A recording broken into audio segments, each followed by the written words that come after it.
உத்தரப்பிரதேசத்தில் 6 வயது பெண் குழந்தையை கடத்தி சென்று பாலியல் வன்கொடுமை செய்ய முயன்ற காமுகனை குரங்கு கூட்டம் ஒன்று விரட்டியடித்து அக்குழந்தையை காப்பாற்றியிருக்கிறது. உத்தரப்பிரதேசத்தில் உள்ள பக்பத் என்ற ஊரில் நேற்று முன்தினம் 6 வயது சிறுமி விளையாடி கொண்டிருந்தார். அக்குழந்தையிடம், உன் அப்பா உன்னை உடனே கூட்டி வர சொன்னார் என அழைத்து சென்ற அந்த முகம் தெரியாத காமுகன் ஆளில்லா இடத்திற்கு கூட்டி சென்று பாலியல் வன்முறை செய்ய முயற்சித்திருக்கிறான்.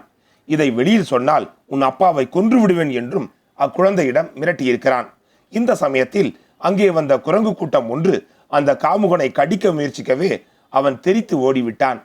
குரங்கு கூட்டம் சென்றதும் பயத்துடன் வீட்டிற்கு வந்த அந்த குழந்தை தனது அம்மாவிடம் நடந்ததை சொல்லி குரங்கு கூட்டம் தன்னை காப்பாற்றியதை அழுதபடியே சொல்லியிருக்கிறாள்.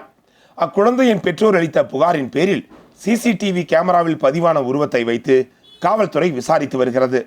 இதுபோன்ற காமுகர்களுக்கு என்ன தண்டனை கொடுக்கலாம்? மறக்காமல் கமெண்டில் சொல்லுங்கள்.